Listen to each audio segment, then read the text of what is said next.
राहुल गांधी की भारत जोड़ो यात्रा क्या राजनीति का कोई नया दर्शन गढ़ने की कोशिश है? क्या यह महज एक राजनीतिक स्टंट है या कोई पॉलिटिकल मास्टर स्ट्रोक जिसने सत्ताधारी भाजपा में अभी से बेचैनी पैदा कर दी है? राहुल गांधी के YouTube चैनल पर नेशनल स्पोर्ट्स डे पर भारत जोड़ो यात्रा के नाम से जारी वीडियो न सिर्फ वायरल हुआ, इससे मीडिया और राजनीतिक खेमे में जबरदस्त हड़कंप है। यह कयास लगाने की कोशिश की जा रही है कि आखिर यह जोड़ो यात्रा क्या है और राहुल गांधी इसके जरिए क्या हासिल करना चाहते हैं। ट्रेडिशनल राजनीतिक नजरिए से देखने के आदि ज्यादातर विश्लेषकों का मानना है इसके जरिए शायद राहुल गांधी युवाओं में अपनी पैठ बढ़ाना चाह रहे हैं, एक ऐसा वोट बैंक जिस पर पहले भाजपा और नरेंद्र मोदी का कब्जा था, लेकिन पिछले लोकसभा चुनाव में जिसमें एक रुझान कांग्रेस की ओर भी देखा गया। तो क्या अपने इस जोड़ो अभियान के जरिए राहुल गांधी का मकसद युवा वोटरों को रिझाना है? वीडियो में मार्शल आर्ट की जापानी तकनीक जिउ जित्सु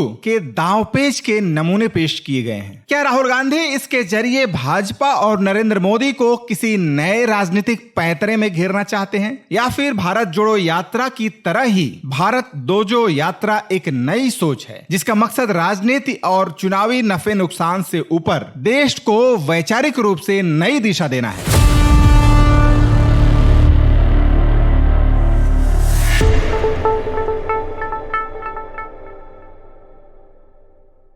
नमस्कार, मैं हूं उपेंद्र कुमार यादव। आगे बढ़ने से पहले एक रिक्वेस्ट, अपने चैनल पर आपके साथ मैं बदलाव के नए ट्रेंड को समझने की कोशिश करता हूं, ज्ञान विज्ञान की नई बातों को शेयर करता हूं, लेकिन इसके लिए आपका मेरे साथ बने रहना बेहद जरूरी है। तो आगे बढ़ने से पहले प्लीज नीचे बेल आइकन को क्लिक करके इस चैनल को सब्सक्राइब कर लीजिए, और अगर यह वीडियो अच्छा लगे तो इसे लाइक और फ्रेंड्स में शेयर करना न भूलें। बच्चों और युवाओं को जिउ जित्सु के दांवपेच सिखा राहुल गांधी के इस वीडियो में भारत जोड़ो यात्रा के बारे में कोई भी खुलासा नहीं किया गया है। आखिर इसका स्वरूप क्या होगा? क्या यह भारत जोड़ो यात्रा जितनी ही व्यापक होगी, या शायद यह कांग्रेस के लिए छोटे मोटे एक इनिशिएटिव जैसा एक प्रोग्राम है? इसके बारे में कोई भी जानकारी सार्वजनिक नहीं है, तो हम इसके बारे में सिर्फ अनुमान ही लगा सकते हैं कि आखिर भारत जोड़ो यात्रा क्या हो सकती है और इसका मकसद क्या हो सकता है। जैसा कि मीडिया के तमाम विश्लेषक इसे लेकर अलग अलग तरह से कयास लगा रहे हैं। भारत जोड़ो यात्रा क्या हो सकती है, इसका जवाब पाने के लिए हमें थोड़ा पीछे जाना होगा। सितंबर 2022 में जब राहुल गांधी कन्याकुमारी से अपनी भारत जोड़ो यात्रा पर निकले, उस समय यात्रा को लेकर विश्लेषकों और राजनीति के जानकारों के एक हिस्से ने जहां इसका स्वागत किया, वहीं बड़े तबके ने जमकर आलोचना भी की थी, क्योंकि उस समय गुजरात का चुनाव सिर पर था और लोगों का कहना था कि कांग्रेस और राहुल गांधी को गुजरात में होना चाहिए, न कि पदयात्रा में। लेकिन कांग्रेस ने साफ कर दिया था कि भारत जोड़ो यात्रा का मकसद राजनीतिक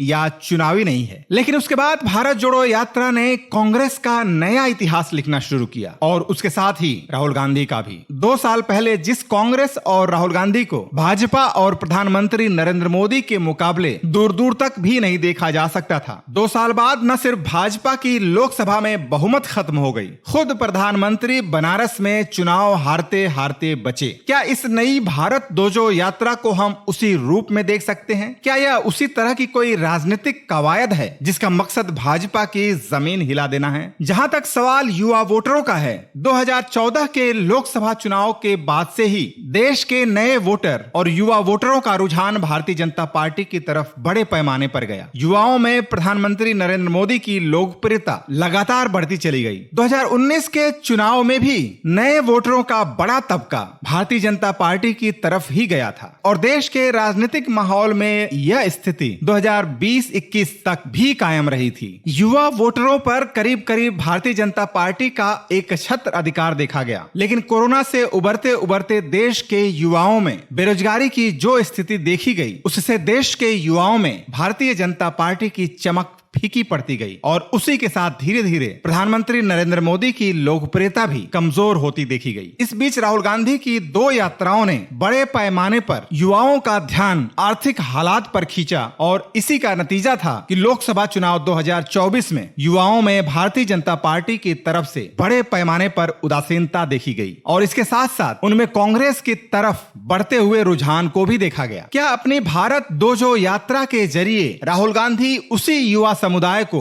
अपनी राजनीति के दायरे में लाना चाहते हैं? क्या राहुल गांधी अपने इस इनिशिएटिव के जरिए उस युवा समुदाय में अपनी वैचारिक आधार को कंसोलिडेट करना चाहते हैं? सवाल चाहे बेरोजगारी का हो या अग्निपथ योजना का, इस समय देश की बहुत बड़ी युवा आबादी एक वैचारिक उथल पुथल की स्थिति से गुजर रही है। जिस देश में 50% से ज्यादा आबादी 35 वर्ष की कम आयु के हैं, वहां पर निश्चित रूप से यह युवा आबादी किसी भी चुनाव में अहम भूमिका रखती है। इन्हीं युवा वोटरों पर हर चुनाव के नतीजे का निष्कर्ष टिका होता है। ऐसे में अगर राहुल गांधी की भारत जोड़ो यात्रा का मकसद इन युवाओं को अपनी राजनीति के दायरे में लाना है, तो निश्चित रूप से भारतीय जनता पार्टी के भीतर राहुल गांधी की इस यात्रा को लेकर हड़कंप मचना बेहद स्वाभाविक है। लेकिन भारत जोड़ो यात्रा के दौरान भी कांग्रेस और राहुल गांधी ने यह साफ कर दिया था कि इसका मकसद राजनीतिक नहीं है। अगर हम उस नजरिए से देखें, अगर भारत जोड़ो यात्रा का मकसद राजनीतिक न हो तो आखिर इसका उद्देश्य क्या हो सकता है? अपनी दोनों यात्राओं के दौरान राहुल गांधी ने वैचारिक आंदोलन पर जोर दिया था। उन्होंने इस बात पर जोर दिया था कि उनकी लड़ाई कोई व्यक्तिगत लड़ाई नहीं है, वह एक वैचारिक लड़ाई है भारतीय जनता पार्टी और राष्ट्रीय स्वयंसेवक संघ के विचारों के खिलाफ। अगर हम इस नजरिए से देखें तो भारत जोड़ो यात्रा क्या उस राजनीति के खिलाफ कोई नई कवायद है जिस पर पिछले 2-3 साल से लगातार राहुल गांधी हमला करते आ रहे हैं और उसके खिलाफ अपनी मोहब्बत की दुकान पर जोर दे रहे हैं? कांग्रेस और राहुल गांधी लगातार भाजपा पर हमलावर रहते हुए जो आरोप लगाते हैं कि भारतीय जनता पार्टी और प्रधानमंत्री नरेंद्र मोदी की राजनीति नफरत फैलाने पर टिकी हुई है और वे बार बार नफरत के खिलाफ मोहब्बत की दुकान खोलने पर जोर देते रहे हैं। पिछले 2-3 साल से नफरत, हिंसा और वैमनस्य के प्रतीकों के खिलाफ राहुल गांधी और मल्लिकार्जुन खड़गे के नेतृत्व में कांग्रेस पार्टी की राजनीति अहिंसा और शांति के प्रतीकों को खड़ी करने की कोशिश करती रही है और इस कोशिश में मोहब्बत की दुकान उनका एक मजबूत प्रतीक साबित हुआ है। अगर हम इस नजरिए से भारत जोड़ो यात्रा के मकसद को डिकोड करने की कोशिश करें तो क्या यह यात्रा आरएसएस के शाखाओं और अप्रत्यक्ष रूप से चलाए जाने वाले योग केंद्रों के समानांतर कोई नया प्रतीक गढ़ने की कवायद है? 2014 से पहले ही देश में बड़ी संख्या में भारतीय जनता पार्टी के समर्थक और आरएसएस से जुड़े हुए लोगों के जरिए बड़े पैमाने पर योग केंद्रों का भी संचालन किया गया और इसी प्रक्रिया में हमने बाबा रामदेव जैसे योग गुरुओं को भी देखा जिनका प्रत्यक्ष उद्देश्य तो योग के प्रति लोगों में आकर्षण को बढ़ाना था, लेकिन इसके साथ साथ वे प्रधानमंत्री नरेंद्र मोदी के समर्थक के तौर पर भी देखे गए। इनकी खोली हुई कंपनियों का नेटवर्थ दिन दूनी रात चौगुनी बढ़ता चला गया। क्या भारत जोड़ो यात्रा इसी के समानांतर एक्सरसाइज, ध्यान, योग और मार्शल आर्ट के जरिए एक नया प्रतीक गढ़ने की कोशिश है? राहुल गांधी के YouTube चैनल पर जारी इस वीडियो को अगर हम ध्यान से डिकोड करने की कोशिश करें तो इसमें 2-3 बेहद अहम बातें हैं। इसमें लगातार बढ़ती नेगेटिव एनर्जी के चेन को डेमोन्स्ट्रेट किया गया है और इसे तोड़ने का रास्ता भी बताया गया है कि कैसे इस नेगेटिव एनर्जी को पॉजिटिव एनर्जी में बदला जा सकता है। इसके साथ ही हथियारों से लैस अपने शत्रु पर अहिंसात्मक तरीके से काबू पाने के लिए इसमें तकनीकें भी बताई गई हैं। अगर इन प्रतीकों के अर्थ को हम देखें तो वास्तव में यह पूरा वीडियो दरअसल उस राजनीतिक फलसफे, उस राजनीतिक दर्शन के साथ भरा हुआ है जिस राजनीतिक दर्शन को पिछले 2-3 सालों से राहुल गांधी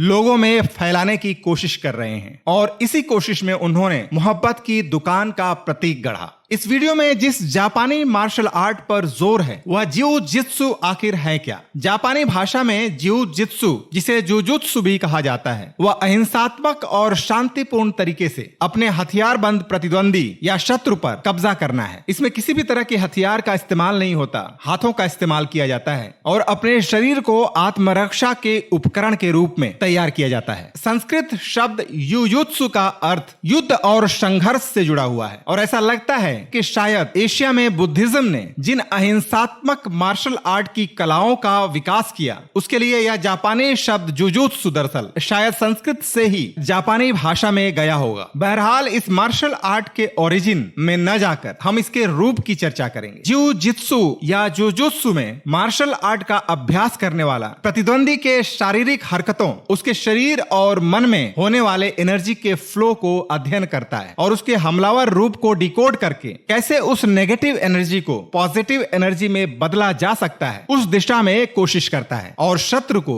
हथियार से अलग करके उस पर काबू पा लेता है। जापानी शब्द दोजो भी उसी बुद्ध परंपरा से आया हुआ शब्द है। वैसे तो आध्यात्मिक रूप से इसका अर्थ एक ऐसी जगह जहां पर अपने पथ का अभ्यास किया जाता हो, लेकिन मार्शल आर्ट के नजरिए से इसका अर्थ शांति के अभ्यास का स्थान है। एक ऐसी जगह जहां अहिंसा और शांति कायम करने वाले इस मार्शल आर्ट का अभ्यास किया जाए। दोजो का अर्थ हम एक स्कूल के रूप में भी ले सकते हैं जहां इस मार्शल आर्ट की प्रैक्टिस की जाती हो। क्या भारत दोजो यात्रा का मकसद देश भर में ऐसे ही मार्शल आर्ट के स्कूल का चेन खोलना है और संगठनात्मक रूप से भारतीय जनता पार्टी और उससे जुड़े हुए आरएसएस के संगठनात्मक चेन का जवाब ढूंढना है? बुद्ध की परंपरा में जापान, कोरिया जैसे देशों में विकसित हुई मार्शल आर्ट की तमाम तकनीकों के बेहद ही गहरे दार्शनिक अर्थ होते हैं। उनका मकसद किसी न किसी रूप में बुद्ध के शांति और अहिंसा के दर्शन पर ही टिका होता है। और इस नजरिए से अगर देखें तो एक मार्शल आर्ट के रूप में यह राहुल गांधी के मोहब्बत की दुकान के वैचारिक दर्शन को एक व्यापक आधार देता है और उस मोहब्बत की दुकान के प्रतीक को भी, जिसको अपनी पिछली 2 यात्राओं में राहुल गांधी ने लोकप्रिय बनाने की कोशिश की थी। शायद दोजो के जरिए, जिउ जित्सु के अभ्यास के जरिए, इस भारत दोजो यात्रा के जरिए मोहब्बत की दुकान के उस प्रतीक और फलसफे को और भी व्यापक दार्शनिक आधार देना राहुल गांधी का मकसद हो सकता है। और अगर यह सच है तो निश्चित रूप से भारत दोजो यात्रा राहुल गांधी और कांग्रेस की यात्रा में एक मील का पत्थर साबित होने वाले हैं। यह वीडियो एक और वजह से दिलचस्प है। इस मार्शल आर्ट का अभ्यास करने वाले को अपने प्रतिद्वंदी पर बारीक नजर रखनी होती है, उसका अध्ययन करना होता है, उसके मजबूत और कमजोर पहलुओं को खोजना पड़ता है, अपने शत्रु के भीतर के नेगेटिव एनर्जी को किस तरह से पॉजिटिव एनर्जी में बदला जाए, इसका हल ढूंढने की कोशिश करनी होती है। और पूरा का पूरा यह मार्शल आर्ट इसी तरह के फलसफे से भरा हुआ है। यानी कि मैसेज साफ है, इस मार्शल आर्ट के जरिए प्रतीकात्मक रूप से इसका अभ्यास करने वाले में ज्ञान, अध्ययन और संवेदना को बढ़ाने की कोशिश होगी। तो क्या इस मार्शल आर्ट के जरिए उस अज्ञानता के खिलाफ एक मुहिम छेड़ना है जिसकी वजह से